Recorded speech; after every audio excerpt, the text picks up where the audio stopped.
Hello મિત્રો, કેમ છો? મજામાં છો? તો આ અમારે 6-7 દિવસથી વરસાદ વરસે છે, તેથી આ મગોટું જો કેટલું પલળી ગયું.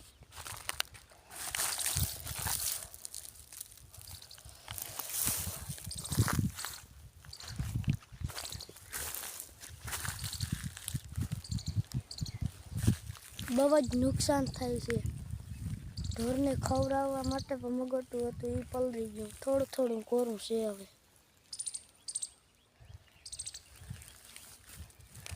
આ છે માથે ઢાંક્યું હતું, તો પણ એટલું પલળી ગયું છે.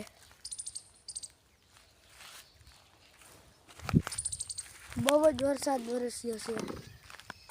5-8 ઇંચ વરસાદ વરસી ગયો હશે. તો આજે આપણે રોપની સળંગ બતાવશું, તો ચલો ના પહોંચીને બતાવીએ. મિત્રો, આ છે રોપ. વરસાદ વરસવાથી થોડો ઘણો જાતો રહ્યો છે. આમાં કંઈ બહુ છે નહીં, 1-2 વીઘામાં માંડ પૂરો થશે એવું આટલું ખેતર રાખ્યું છે. રોપ સાટું વાંથી ચાલુ થાય, વાં લગણ છે. એટલા રોપનું એટલું જ ખેતર છે, કેમ કે વરસાદ વરસવાથી આ રોપ જાતો રહ્યો છે. અને માં જવો આપણા સણા છે.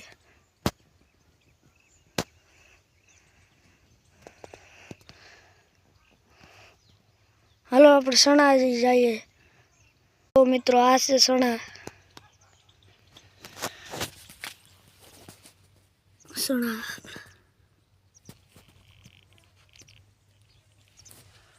આ સણા આપણે અહીંથી ઓલા હાડા લગણ સામને દેખાય છે ને ત્યાં લગણ વાવ્યા છે. તો કેવો લાગ્યો આજનો અમારો વ્લોગ? કોમેન્ટ કરો, શેર કરો, લાઈક કરો, શેર કરો, સબસ્ક્રાઈબ કરવાનું ન ભૂલતા. મળીએ આપણે પાછા બીજા વ્લોગમાં.